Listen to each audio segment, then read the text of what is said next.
can't chew its way out of the cell and allow them to be released because they don't have the apparatus to do that on their own. And so what you see from them is that their preference is for them to then feed, usually on the underside of. Hello, folks. Good evening. People are gradually joining. Sorry, Facebook, in its infinite wisdom, has changed its format again. So Facebook Live doesn't pop up in the main screen. It pops up in the events menu. So people are joining us gradually. So we're going to run a couple of minutes late, and apologies for that while people catch up. It will also be recorded, tonight's talk. I think the Facebook Live has been a useful vehicle up until now, but I can see us probably moving to Zoom in the near future.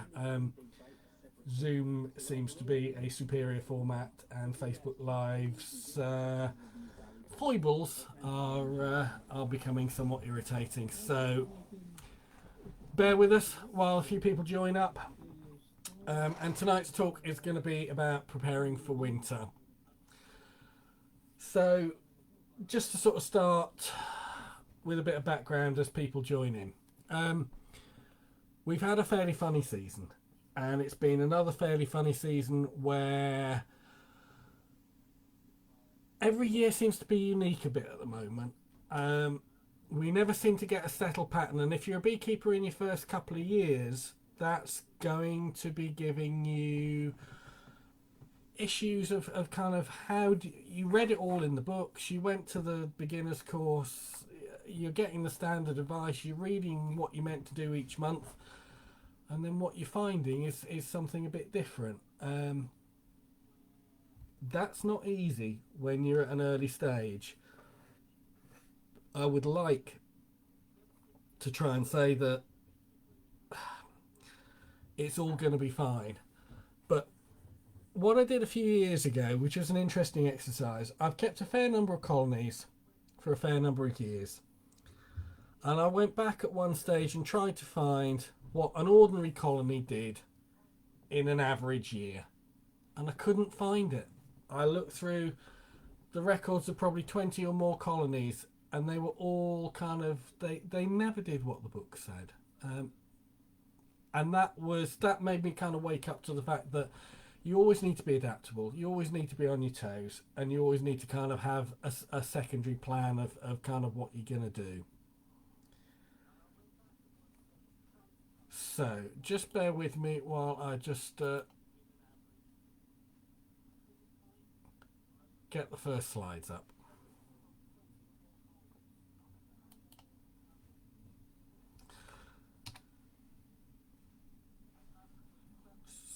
So hopefully it's all balanced. Yeah, here we go. So preparing for winter. Winter, again, has proved over recent years to be hugely variable. The first couple of years that I started beekeeping were the really bad winters of 9, 10, 10, 11, where we had temperatures of minus 15 for months, literally day and night. We had a foot or more of snow on the ground from Christmas through till March. Some springs you weren't even getting in to inspect the bees until the very, very back end of April, and sometimes not even until May. This year we had something that was almost completely opposite. We had colonies very big, very early. Even by April, late April, I was splitting colonies that were already up onto double brood boxes. There is a lot of variability. A good winter will be kinder to bees in some ways, but not always in others. I think the one thing that you can always safely say is that the preparation that you do in the autumn time will increase the survival odds of your colonies. And it's not a hugely complicated mix of ingredients that make for that to happen. But they need to be done roughly at the right time, and you need sometimes to work out which ones are more important than others. So let's start looking at where we're going. Winter losses. Winter losses are variable again. You can see from the graph, this is an annual survey that the BBKA do every year. They call it their winter survival survey rather than their winter loss survey. It shows you losses over the last 13 years or so, ranging from 33%, which I think was 12-13, down to as low as not this winter gone, but the one before, which was about just under 9%. These are averages across the country. There'll be very regional variations in it. But it shows you, if you had 10 colonies, some winters you'll lose one, other winters you could lose three and a nuke. Probably the average is somewhere around 10 to 15% losses. And I think most beekeepers could probably factor that in, that if you try and put 10 colonies through winter, one might not come out the far end, even though you feel you've done everything right. But what you do in autumn does contribute a huge amount to what they do in winter. It is part of the management. Now, bees have got a long cycle, and that cycles throughout the year. Bees don't suddenly decide on September the 1st, oh, winter's coming, let's get ourselves all ready. They build up to it. So from June, July onwards, the brood is starting to diminish, and the bees will be, and the queen will start maybe reducing laying. You may not see that in your hives until sort of into August. Again, depends on a little bit on the year. But the bees will be preparing. They'll be building up stores. They'll be the adult bees, the ones born in August, will probably be the ones that will be still there in March. So those bees, instead of that 6-week lifespan that you're used to, will be looking at a 6-month lifespan. So that's expanding your life expectancy by 4 times. And that does mean that there's some physical changes in the bees, and that's partly because of the work they're doing. They're foraging less, they're feeding less brood, and their job is to keep the colony alive over winter. Because what bees are really aiming for is that the fact that they get up in the spring, they get out in the spring, and they can get a niche before other sort of pollinators and other insects are out there foraging. So that's that early part of the year is their kind of key part.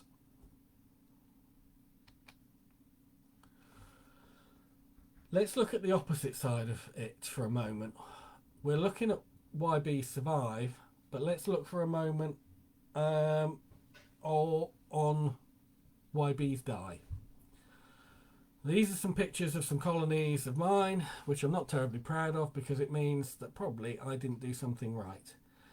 This picture in the lower side, all these bees are dead, even the ones that are sort of standing on top of the frames. But if you go and see a colony like that, heads down in the cells, it's very typical of winter starvation. Those bees were so desperate to try and find anything to eat, they buried their heads in a cell and they never woke up again. It's a sad sight. It's one that can really, if you go through an apiary and you've got a couple of colonies like that, it's not what you want to happen. Once you experience that a few times, you start to kind of look at your autumn preparation and think, what did I do wrong? Sometimes you can work it out, you can't always. So what about bees die in winter? Starvation is probably the key reason. A colony will need 30 to 40 pounds of stores to get through winter. That's the often quoted figure. Now, obviously a small colony may need less. A big colony may need more. So you're going to have to judge it a little bit around that average. To avoid starvation, hopefully the bees have made loads of honey and we don't get greedy and take it all off. But if we either take off quite a bit or we or there isn't much there, then we're going to need to feed with syrup. Now, syrup feeding can really start any time from, it could start in August if you want it to, but the majority of people will start around now, maybe a couple of weeks back, late August, early September, and try to get the colonies up to winter weight. Now, a brood frame full of honey will weigh about £5. A super frame will weigh about 2 to 2.5 pounds. So a brood box full of honey could weigh up to 80 or more pounds. A super will probably weigh more like a brood box will weigh more like 50 to 60 pounds. A super will weigh more like 20 to 25 pounds. So that gives you a rough gauge. The colony will also need pollen over winter. It won't be feeding as much brood, but it will need to feed some. So it needs some pollen or bee bread. Now, trying to get a figure on how much pollen should be in a hive is not an easy one to do. I've heard suggestions of around £10. I think probably people would suggest that might be on the high side. But those are rough figures. Finishing syrup feeding should really probably be by the end of September. If you carry on feeding syrup after that, you take the risk of the water content, even of thick syrup, will rarely be much over 60%. The bees won't call that honey and seal it until it's 80%. There's less than 20% water in it. So the bees have got to evaporate that margin of difference off.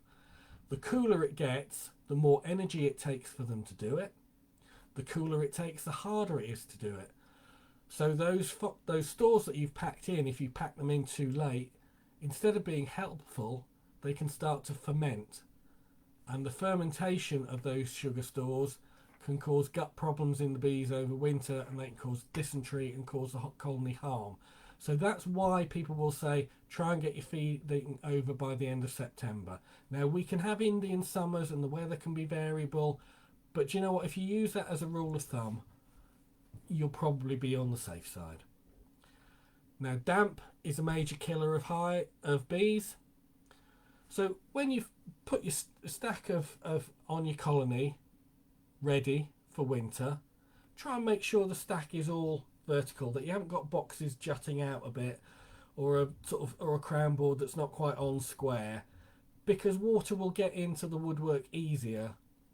Just try and make sure your stack is kind of quite upright. Make sure your kit is weatherproof. If you've got a tatty old roof that isn't a tin roof, that's kind of got holes in it, or if your hive's kind of getting a bit aged and it's not windproof or weatherproof, that's going to get inside. The bees will probably try and properlize up the holes, but older damaged kit is not going to be as good at overwintering home as kind of good sound newer kit. So just have a look, because if it's the old dodgy roof and you've got a spare one sitting in your garage, swap them over. Queen issues, that's probably the other key thing that will kill a colony over winter. If you've got a queenless colony, it's probably not going to make it through. If you've got a colony with a weak queen that's been slow to build all year, she's either an older queen or she just was not well mated, there's again less chance of that colony making it through. What do you call small? Personally, I would say small is that it's never really got above 5 frames or less throughout the season. 5 frames or less of bees, and possibly 3 to 4 frames of brood. It's somewhere around that. And the reason why is that bees survive over winter by clustering. The more bees you get, the more efficient the thermal mass of bees, the better the surface area ratio to the number of bees, so the warmer they can keep it. If you can get a nice big colony, it should be able to look after itself. A small colony is more vulnerable. You might be able to put a small colony in a polystyrene nuke, and it might stand a better chance. I've not used polyhives. I know people say that polyhives come out of winter often better. That's a whole nother topic, and I'm afraid I don't really know enough about it to be able to sort of say what's good, what's bad. But a polynuke is the way that some people get a small colony through. The alternative might be to unite those colonies. Choose which one you like best. Take the queen out of the one you like least.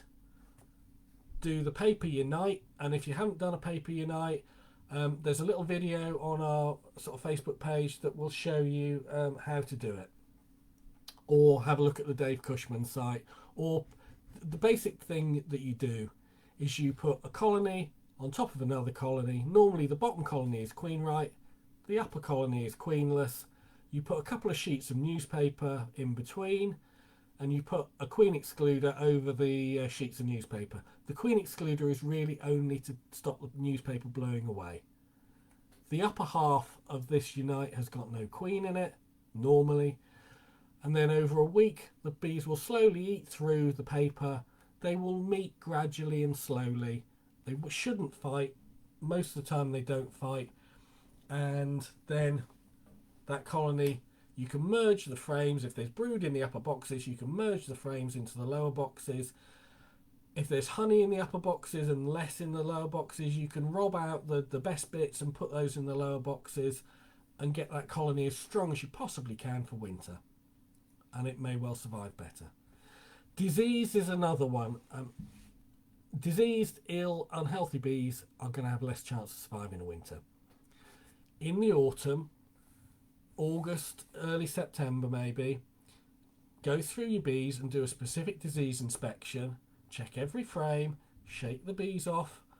Again, earlier in the year we did a little video about that, but disease inspections aren't hard. You just need to check each frame very carefully to make sure what's going on. The biggest problem you'll probably find is Varroa, and we'll talk a little bit about that later. But look for any other diseases as well. Unhealthy colonies are less likely. Varroa is probably the only disease that you can do, or varroasis, which is a disease caused by Varroa, is probably the only disease you can do something about. But the other ones are worth noting because they may give you a steer on whether you unite those colonies or whether they're worth trying to get through winter. Okay, the misadventure can happen as well. You can get a storm and it blows over your colonies. That's hard to get around. You can check your colonies regularly. You can put a darn big weight on top of your hives. You can put a darn big weight underneath your hives. You can put a big strap round your hives. That will hopefully mean that it can't blow over as easily. So those are things you can do. Animals, woodpeckers can be a problem, mice can be a problem, other livestock can push hives over, things like that. We'll talk again about those sort of details in a minute. Another factor of why bees die in winter is that they just weren't built to survive in this climate. If you bought in that lovely queen with that nuke early in the year and they were from southern Europe, they were from Greece or from Italy or somewhere like that, and then we have a rough sort of northeast of England winter and they die out, there probably wasn't a lot that you did wrong. They probably just had no idea that winters could last that long up here, and they just won't make it through. They can either have too many bees, so they're too prolific, they've got too much brood to look after, and they never the queen never stops laying, so the colony's trying to feed this big colony and can't, or they just won't have the kind of wherewithal to make it through. Well adapted local bees survive best. Let's talk a little bit about syrup. Syrup is key, and you can add it anytime from here till the end of the month, end of September. Some people get mixed up because the old metric system used to be a pound of sugar or 2 pounds of sugar for winter syrup to a pint of water. When you go metric, it makes the computations a little bit more difficult. But basically, the key computation you need for winter thick syrup is 2 kilograms of sugar mixed with 1.25 litres of water. and that is the equivalent of the old imperial pound to 2 pounds to a pint. Sorry, typo there. That should read 2 pounds to a pint. It's called thick syrup. It's called heavy syrup. It can be called 2-to-1 syrup as a ratio. It gets a lot of different names. It all means the same thing. It's about the maximum sugar saturation you can get, and it's still to stay liquid. If you want to get technical, it's about 61 point something percent sugar, and you can't get a lot more saturated than that. 2 kilos to 1.25 litres of water, or multiples of that if you're making up big batches. This year, Farm Foods is the cheapest supplier of sugar. They're selling 2 1 kilo bags for £1. So basically it's 50p a bag. You may find it fractionally cheaper at Costco's or something like that if you've got a ticket for Costco. But of the supermarkets around, Farm Foods seems to be the cheapest. You can get big feeders up to sort of 8-10 litres. And again, we did a little video a few weeks ago on different types of feeders. You will be really surprised how fast bees can take syrup down. If you've just got one of the little rapid feeders or something like that, they can empty it in 24 hours. So at this time, when you're trying to get as much sugar syrup into them as possible if they need it, don't wait a week to go back to a small feeder to top it up, because it'll have been empty for 6 days. Go back regularly. Or if it's an out apiary, try and use a bigger syrup feeder that'll take 6-8 litres, and then maybe you need to go back every 4 or 5 days. Again, we're trying to build the colony up to 40 pounds of honey or honey and syrup, 20 kilos to get it through winter. I'm going to go back very slightly to some of the preparation that might already have been done. If you haven't done that preparation already, then don't panic, but you might just need to catch up a little bit. You've only got about 3 weeks left. So what you might see is what's the colony doing. So in August, you can already see sometimes it's starting to kick out drones, and you can physically see the drones being hauled out of the hive, mauled by the workers, and if the drones try and steer around and get back in, the workers are just there right in front of them, and they're not going to let them back in again. Pretty cruel process, sorry guys, but it's game over. You might see the queen reducing her laying rate. So where the brood was out on 7-8 frames or whatever it was, suddenly it'll be on 6 and 5, and then on those outer frames you may well see them backfilling with sugar syrup or honey. So you'll see it reducing. I'm just seeing something saying that PowerPoint is zoomed in too tight. Let me come out and see if I can make it a bit better. Let's try it like that and see if that's going to help or hinder. Might make some slides a bit harder to see, but it might improve others.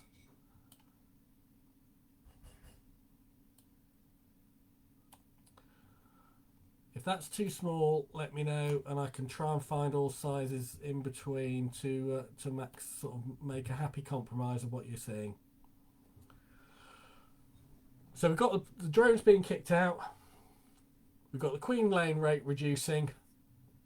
Now the winter bees, we've already said, have got to live for 6 months. Okay, that's a long time for a bee to live. We may already have removed and extracted honey back in August. Varroa treatment is often best. Do the monitoring if you can in August and find out whether you've got a problem or not. Because if you're going to do the Varroa treatments, the cooler it gets, the harder it is to use some of the thymol treatments, because they have a bit of a temperature threshold, normally around 15 degrees centigrade. Varroa treatment can often, with a lot of the treatments, take 2 to 4 weeks, sometimes longer with some of them. So you need to know if you've got a problem, and then you need to know which treatment you're going to use, and you need to know what else your colony needs at the same thing. Ideally, if you're going to sell honey, you need to have those honey supers removed before you put on some of the thymol Varroa treatments, because it will taint the thymol will taint the honey, and it's not a good taste, and it's not recommended to have chemicals in something that you're going to sell as a foodstuff. Sometimes you will find if you try feeding bees and using thymol varroa treatments like Apiguard or something like that, the bees will just completely stop feeding, and they won't start feeding again until you take the thymol off. And then you're left with a difficult decision: which is my biggest problem? Is varroa going to kill this colony over winter, or is starvation going to kill this colony over winter? You need to work out which is the big problem and prioritise which one you do. Not an easy choice sometimes, and sometimes it ends up as a little bit of an unhealthy balance between the two. But those are some of the decisions you've got to make. The earlier you can start with feeding and monitoring and treating, the better the outcome. Heather is often a thing in August, often it's early August. I don't know how the season's been this year. I think I've heard sort of a few people anecdotally saying it's not been so great because the weather wasn't so great. Most colonies are probably coming back from heather if they've been right now. Check your colonies are queen right. If you've not got a healthy laying queen by the end of August, your chances are diminishing. You might get a late supersedure, you might get a queen that suddenly comes on late, but the risks are higher. Wasps can be a real pain. I know members have lost colonies to wasps over winter, over the last few weeks, and that's a real shame. And you can do things about limiting wasp damage. Narrow the entrances. Normally put the entrance block in. If the attack's still going on, narrow the entrance block down even more. If the attack's still going on, you might have to move the bees out of that apiary. If the attack's still going on, you might have to, wherever it is, you might have to narrow the entrance down to literally one bee's width. There are some clever little devices that Thorn make, which is like a piece of tubing where the entrances are at the side. Some people suggest putting a piece of glass at 45 degrees over the front of a hive. Obviously with glass, be careful, breakage, etc., cutting yourself. But bees learn to fly around the glass. The wasps aren't that smart and just sort of pink against the front of it. There are a whole bunch of things you can do if you're having bad wasp problems. But keep an eye on it, because if a colony's being hammered, they can take all the stores, they can kill all the bees, and you'll kind of either come back to a horribly diminished colony or one with no stores that's been taken down to such a low level that its chances are nil. I thought it might be useful to illustrate what varroa looks like, because when I say monitor, I mean put the inspection board under for a week. Leave it for those 7 days. Take it out, count the number of dead mites on it, and divide it by the number of days. As a crude rule of thumb, if the average daily mite drop is above 8, you need to think about a treatment quite seriously. Some people have never seen varroa. There's a bee in the lower picture, and there's varroa. The oval-shaped, reddy-orange shapes around that bee are varroa. If I was seeing a board like that, I would be probably, now I haven't counted the mites, but if that's just a snapshot of the centre of the board, that colony's probably going to need treating. And there's a diagram of a picture of a varroa mite with its 8 legs all to the front of the body, just to show what it looks like. But when you see it, it's often, they're small. You need to kind of, if you need reading glasses, you'll probably need reading glasses to see them. If they're buried under other hive debris, you need to look quite carefully. There are better and more accurate ways of doing a mite check than just putting the inspection board. There's sugar shake tests and there's alcohol tests, where you take a sample of bees and either add sugar or add alcohol. The alcohol test kills the sample, the sugar shake doesn't, and you get a varroa sample. Those methods are more reliable. The inspection board is crude, but it will give you a rough, easy answer. And when I know often people don't check at all, I'd go for a simple, straightforward method every time over a complicated method that two people are actually going to do. Hopefully that helps you a little bit. But Varroa levels need to be managed for winter. Let's talk a little bit about Varroa treatments. I'm sorry if this is in sort of a size that's that will be hard to see on small screens. I only hope that you can kind of look at it on a bigger screen when you get the chance. It tells you all the treatments you can use in the second column for Varroa, and it tells you about the timings to use them and the different properties of them. The properties of most of what they call the soft chemicals, which are oxalic acids, thymol, formic acids, are the autumn treatments. And those are what they call soft. People don't call them really natural, but they're the ones that often beekeepers are more comfortable to use. The lower ones, the pesticides, often pyrethroids, are what people call hard chemicals. Those have a reputation for being less effective because beekeepers at one stage used them very badly, overused them, and the mites built up a resistance to them. So the ideal thing that we look for in managing Varroa is integrated pest management. So that's your open mesh floors, you're monitoring 3 or 4 times a year, other methods like queen trapping, drone removal, artificial swarms will give a natural brood break as well. All these different methods. But now in the autumn, a lot of people use the thymols. Probably Apigard might be one of the kind of lead ones. It's certainly the one I've used most. The label is the law. What it says on the instructions is what you do. Don't argue with it. No, don't try and negotiate it with it. The label is the law. Follow the labels. Apply them as they suggest, in the dosages they suggest, unless someone's given you an excellent reason to do otherwise. Also, if you use a treatment, you need to print out a form that you can find on BeeBase and things like that, which is called, it's a veterinary medicine record report card. You need to fill in any treatments you use on that card. It's just it takes 30 seconds to do, with a few details off the packet. So don't throw the packet away until you've taken the lot number, the expiry date and things like that off it. Jot it down, and you're legally obliged to keep that document for 5 years. So if anybody wants to check on what you've used, you've got a record. That's a useful list. It's the most useful list of what to use, when to use it, what the pros and cons are, whether you can have supers on at the same time, whether you can use it when brood's present. And we'll talk a little bit about the oxalic acid treatments, which often get used at Christmas time, a little bit later. Let's move on if I can. Excuse me while I try and change slides.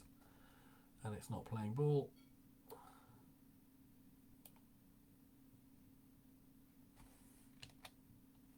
Yay, no, yay, got it. Right, September.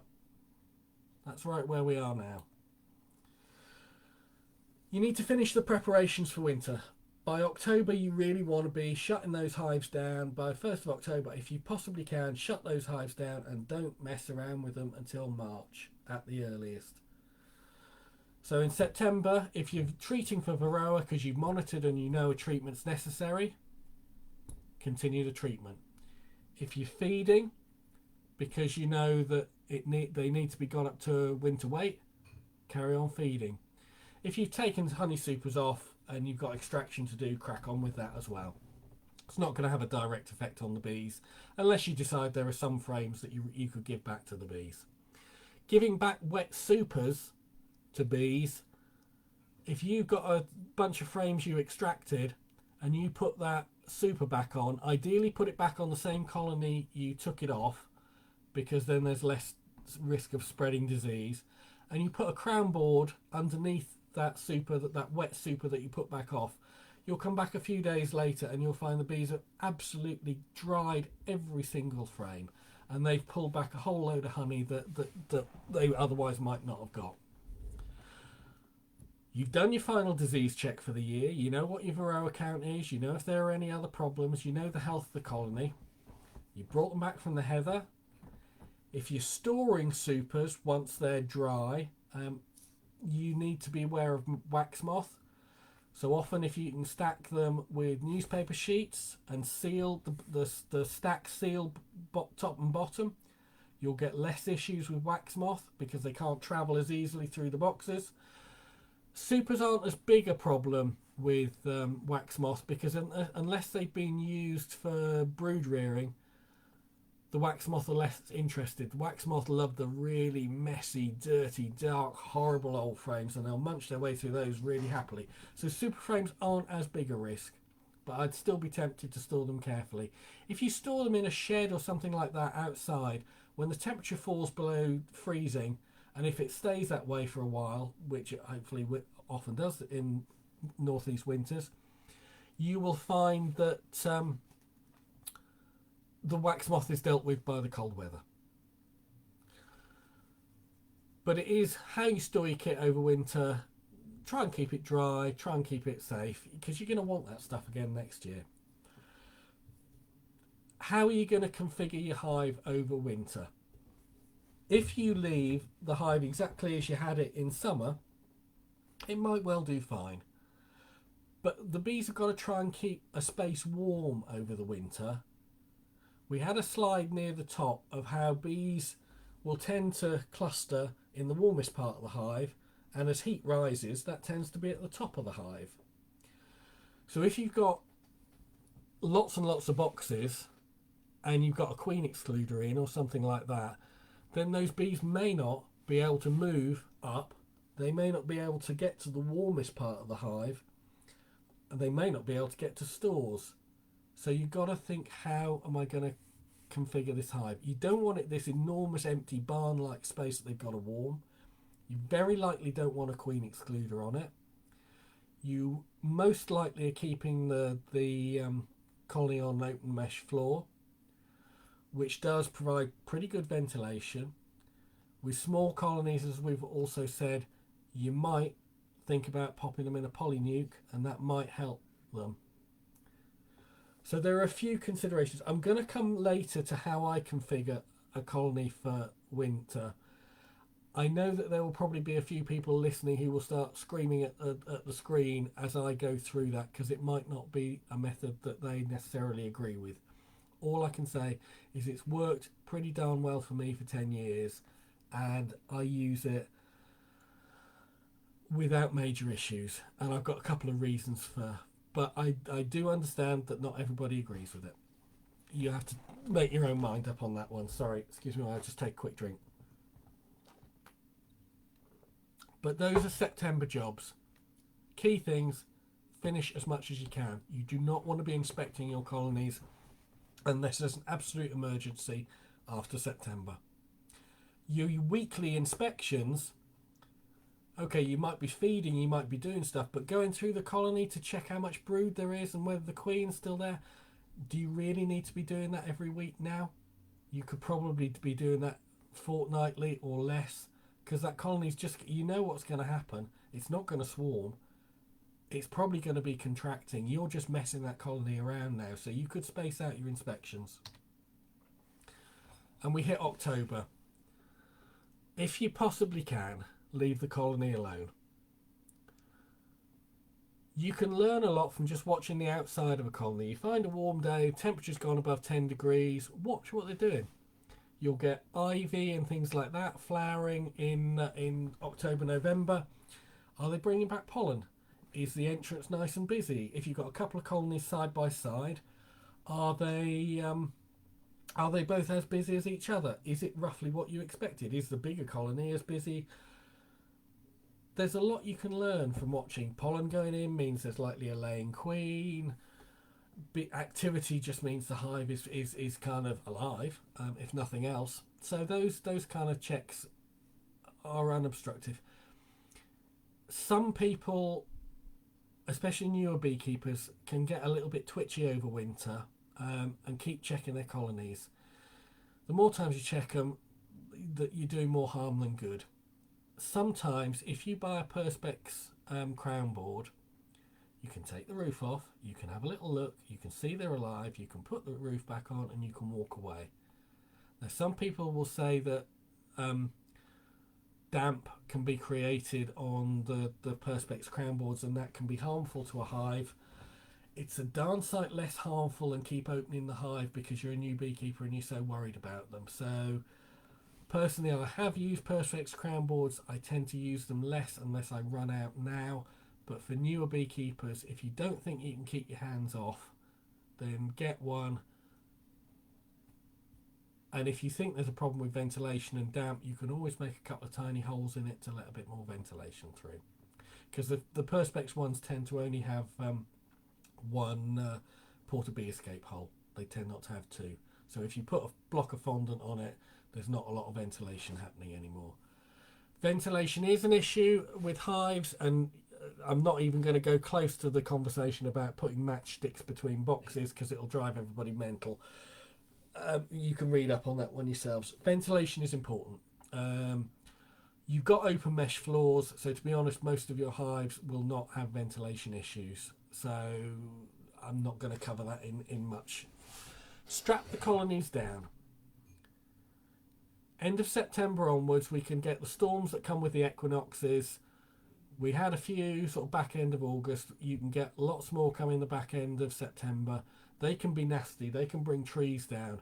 And as you I've said more than once, hives are not very aerodynamic. So you've got them in an exposed point and you're not checking them for a few weeks and they go over.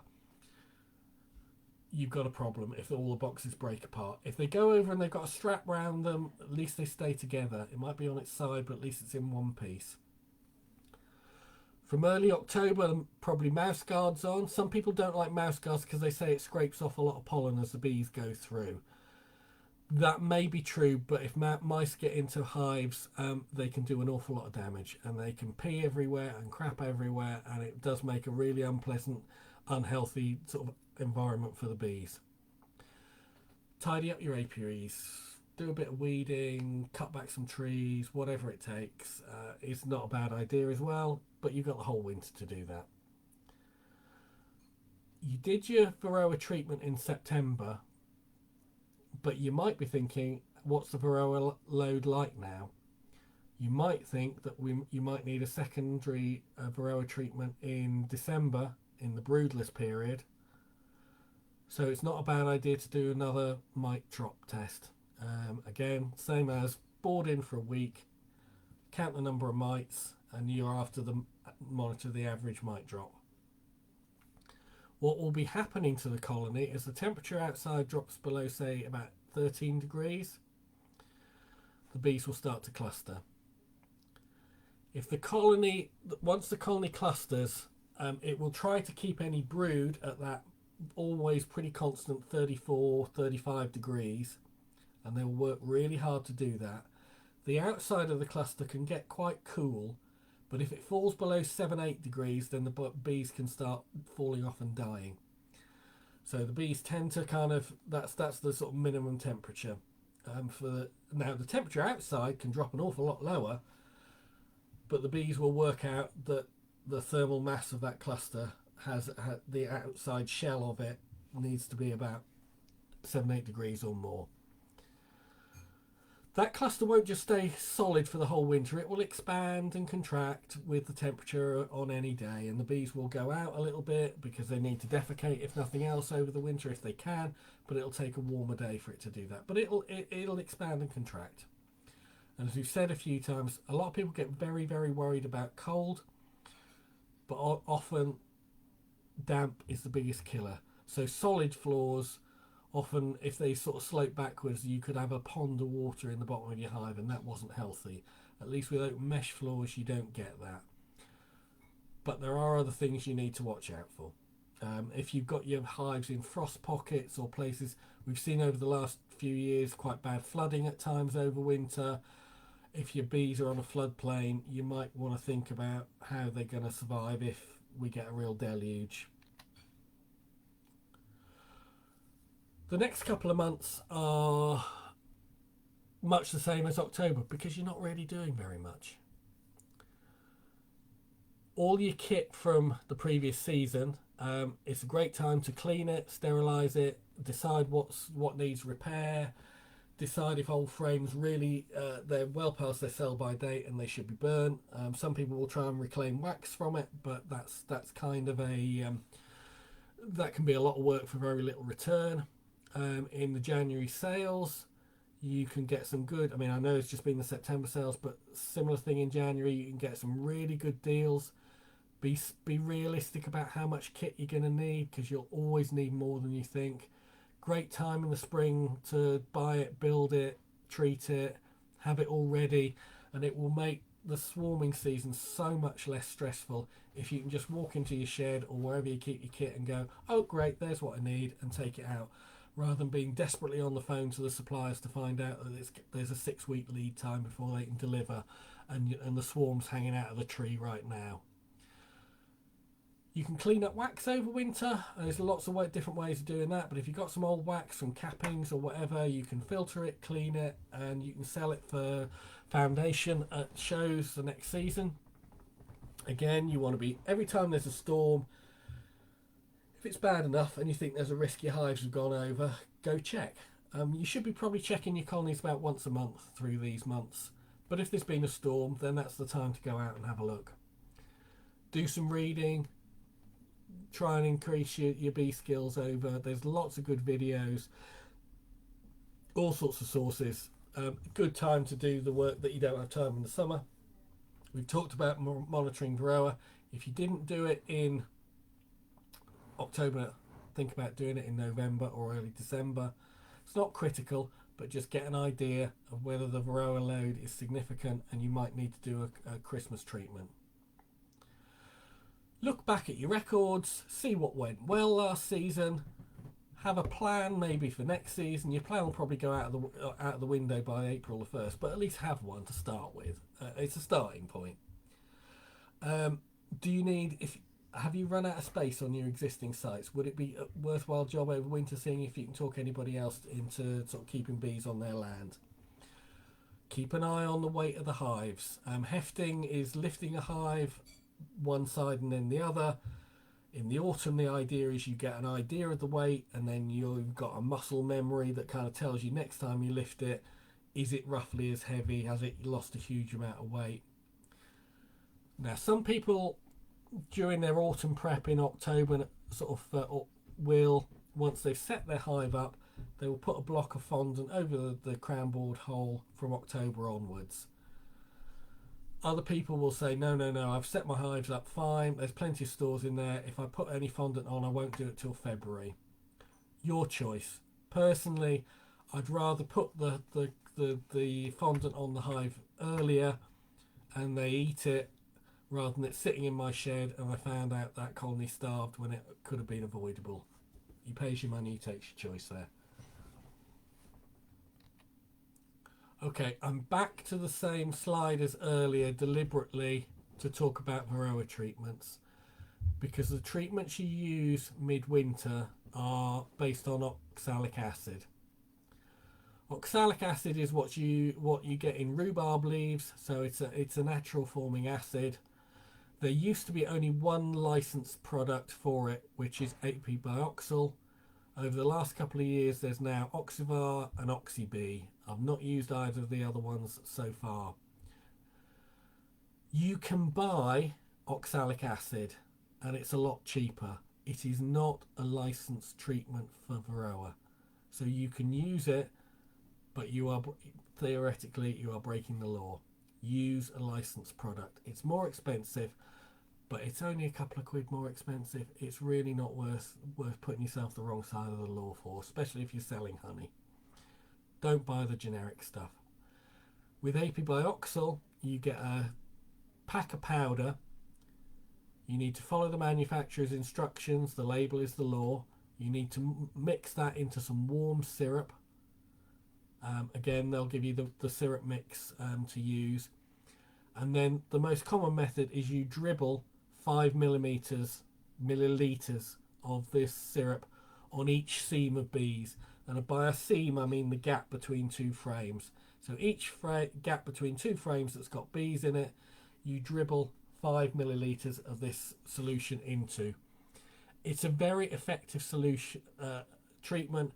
It's got 95+% kill rate. The reason it's so effective is it gets the varroa when most or all of the varroa are actually on the bees during what's called their phoretic stage. They're living on the adults because there is no brood, so they can't hide away in the cells where oxalic acid can't reach. That's why you do this treatment midwinter. That's why when there's no darn good reason to open a hive at all, you end up opening a hive as quickly as you can. Those are the treatments. I'd suggest maybe start with apibioxyl and see where you go on the other two, but that's just me. The trickle method works by, as I say, you pack a powder, mixing it with syrup. Oxalic acid is a toxic solution, so you should be wearing gloves and PPE. You should be wearing eye protection. It's not a very strong acid, but don't please take risks. It is an acid. Prepare it according to the manufacturer's instructions into warm syrup, because you don't want to be giving the bees a cold shower in the middle of winter. That's the reason we're talking warm. Also, the powder won't mix if it's so well if you put it into a cold solution. Please, please, please have some PPE in. The day you choose to do it, some people will say it will be, I think most people would say it should be in December. Increasingly, recent arguments have said early to mid-December is the broodless period. The end of December into early January is too late. I don't have the evidence to say any time. Sometime during December, when you think your colonies are most likely to be broodless. Choose a cold-ish day because you want the bees to be clustered.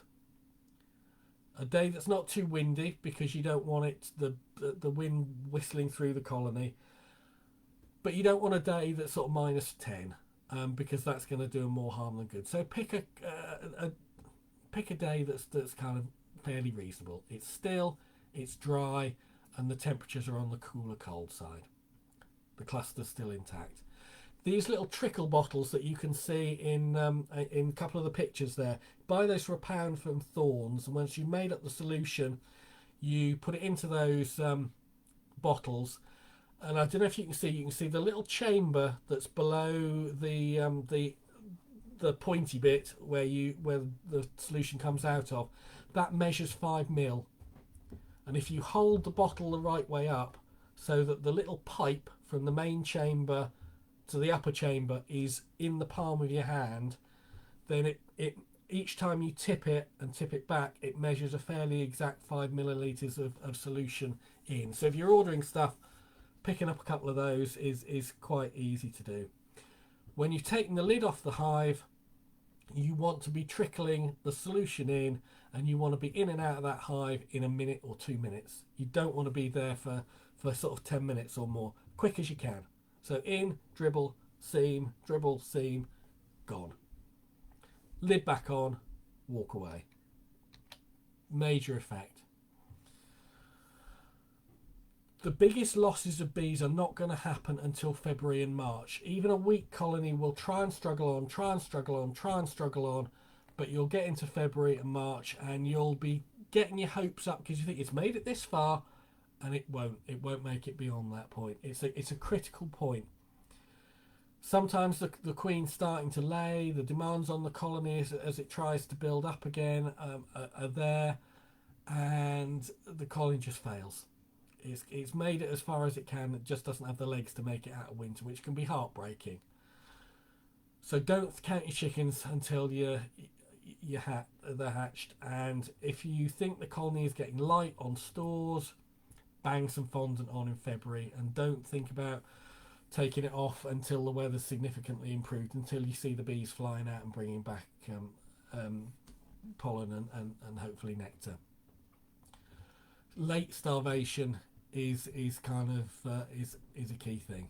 You often get the worst weather in sort of January, February after Christmas as well. Isolation starvation can be a problem. Sometimes you get bees that are clustered And even though honey can be quite close to them, they won't move that short distance to it. Just make sure the frames are kind of, I mean, the bees should put the stores where they can get at it. Isolation starvation can be really kind of acute when sort of that you leave a queen excluder in, because they won't go there. They won't go through the queen excluder and leave the queen behind. Don't start inspecting in February and March. It's not worth it. What you're going to find, you'll either find them alive or dead. If you find them alive, you've done them some harm. Again, observe your colonies on a warmer day and see what the activity's like. Hopefully you see activity. If there's not, then you're going to have to ask some questions. But there's nothing you can do at this stage, really. Beware of sudden late cold snaps. The bees can start to build up, but they were pretty tight on stores. They were a bit sort of on the borderline, a bit on the tipping point, and then the weather turns really rough for a couple of weeks. And you thought you got them through because you're in March, and then they're dead because they starved. So don't watch out for those sort of late cold snaps. One of the other kind of just to think, when you put fondant in, fondant is often wrapped in a plastic wrapper. You need to open the plastic wrapper. You need to cut a flap in it and put that flap over the crown board hole and line them up. The worst examples I've seen of kind of not quite getting it right are a big block of fondant on top of a crown board with a porta bee escape in, which is a one-way valve so the bees can't go up through it, with the plastic unsliced, unopened. The bees haven't got a hope in hell of getting to that foundation. The crown board hole needs to be open. The packet needs to have a access for the bees into it. You can put the whole packet on. Some people put it into containers that you would put to take away food in, to sort of put smaller amounts in. Those work fine, but the bees need to access the fondant. Varroa treatment. We've talked most about this. This is just the detail. Apibioxol is one of the chemicals. We've talked about keeping veterinary medical records. Apibioxol is not a premix, it's a powder, and you need to mix that along these lines. There is some debate about whether the manufacturer's instruction mix is a solution that's more appropriate for Southern Europe, and that the solution that's best for up here might be a little bit weaker. I go for the weaker one, but I'm going to say to you the label is the law, because that's what you should do. Trickle method, 5 ml per seam, PPE. Okay, this is where I'm going to go sort of slightly onto my territory and show you how I sort of set a colony up for winter. So these colonies you can see in front of you, they've got a floor on, obviously. Bees need to get in there. There's a mouse guard over the floor, over the entrance block rather. The entrance block, I'll have flipped the entrance block upside down. So the entrance block is the cutout, instead of being right at the bottom pointing downwards, is upwards. So some colonies will clean out every dead bee. Other colonies will have an issue with there'll be a carpet of dead bees on the floor. That carpet of dead bees can block the entrance. So when you check a colony over winter, check that the entrance and the mouse guard isn't all blocked up with dead bees and those bees can't get in and out. Turn the entrance block upside down so the entrance, the actual gap, is up towards the lowest box, means that even if there's a carpet of dead bees on the floor, the chances of the entrance being blocked are lower. Simple, but it kind of can save a colony. But whatever you do. Some people take the whole entrance block out and just put a mouse guard on. That's another way of doing it. Some people would worry that adds a lot of more ventilation into the hive, but to be honest, with no mesh floor, I'm not sure it adds a huge amount more. The bottom box you'll notice here is a super. That's called nadiring. It's putting a super, in my case, a super full of honey stores underneath the brood box. Now I know everyone will say, but bees store their honey above the brood nest and they've done that for 30 million years or whatever. Yes, absolutely they do, but they weren't living on open mesh floors at the time. What I find with that is that if you put that super with 25 pounds of honey in it, for me, a brood box on a healthy, strong colony may only have about 20 pounds of honey in it, because you'll have brood on sort of 6 or 7 frames, maybe, be full of bees, and it'll be a lively colony. You might have honey on the outer 4 or 5 frames, but that's only going to be about 20 pounds. You're aiming for 40, so I get the other 20 pounds from the super underneath. That combination seems to work. The point of putting this, what the bees will do, there's no queen excluder in this. The bees will move that honey up from the lower box to the upper box, normally during the autumn time. You will come back in the spring to find the super completely stripped bare. The bees, because it's warmer, will be happily up in the brood box, which in the springtime is where you want your bees. You don't necessarily want your bees all laying in a super which you left on top in the springtime. I know people aren't going to agree with this, but it works for me. Then there'll be a crown board above the brood box. Then in the you see I've turned the upper super round 90 degrees. The upper super is empty. Apart from, there'll be a block of fondant on top of the crown board, and there'll be a block of cavity wall insulation with the edges of it gaffer taped, plonked in the empty super on top of the fondant. Now whether that top insulation has a huge effect, I don't know. Now if you look at these colonies, I can see one thing that I probably should do. The colony in the middle here, just behind the tree, the entrance, it's got a slanted entrance stand, and it's completely blocked with snow. Now I probably want to clear that off, because that's blocking the entrance. That needs to go. The snow on the roof is probably acting as quite a good insulator, so that's all right there. But that's how I set my colonies up, and I'll give you fractionally more detail on it in a moment. It works for me, and a lot of people do this kind of way, cordon adhering. A lot of people will tell you it's a load of old rubbish. So from the top down, roof. Below the roof is the crown board. You can add a second crown board if you want to. It's optional. It might just keep a bit of heat in.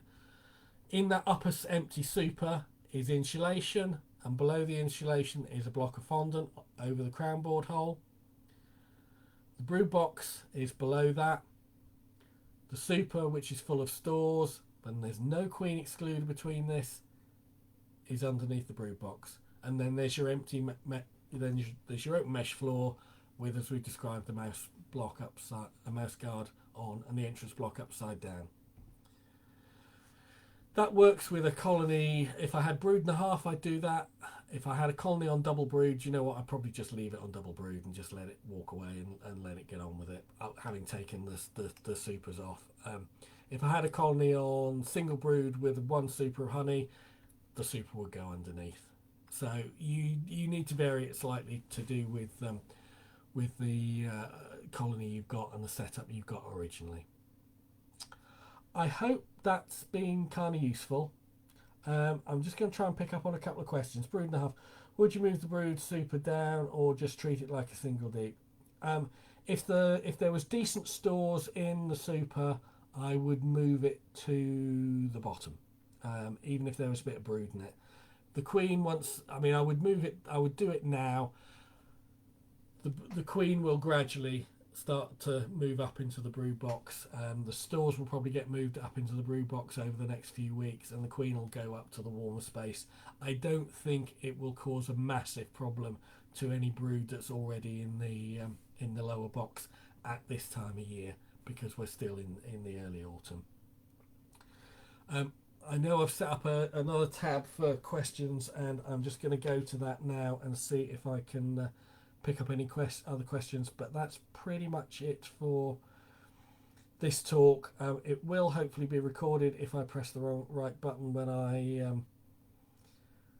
when I come out of the talk, as I say, we will try and find out. Right, so got a couple of comments here.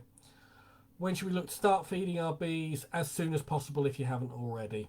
When do you stop feeding the bees and stop inspections?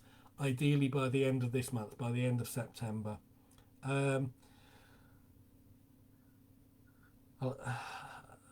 I've seen this thing about giving people a load of watermelons to their bees. I have no idea. Sorry, can't help you with that one. That's a new one on me. I've seen watermelons left outside hives and colonies. Open feeding, I'm not sure is really recommended because you can attract wasps to your apiary. You can attract bees from other apiaries, and there's an increased disease risk. So open feeding, I'm always very cautious of myself. Finally, before I go, if you want to consult and have a listen to other people, the National Bee Unit have got excellent advisory leaflets, including one called Preparing for Winter, on these links. There have recently been talks by Roger Patterson from Bibber on preparing for winter on the Bibber Bee Improvement and Bee Breeders Association website. There's also been a really, really good talk by Wally Shaw from the Welsh Beekeepers, which I think is available on their website. Both really good beekeepers. I hope I've reflected elements of what they talked about.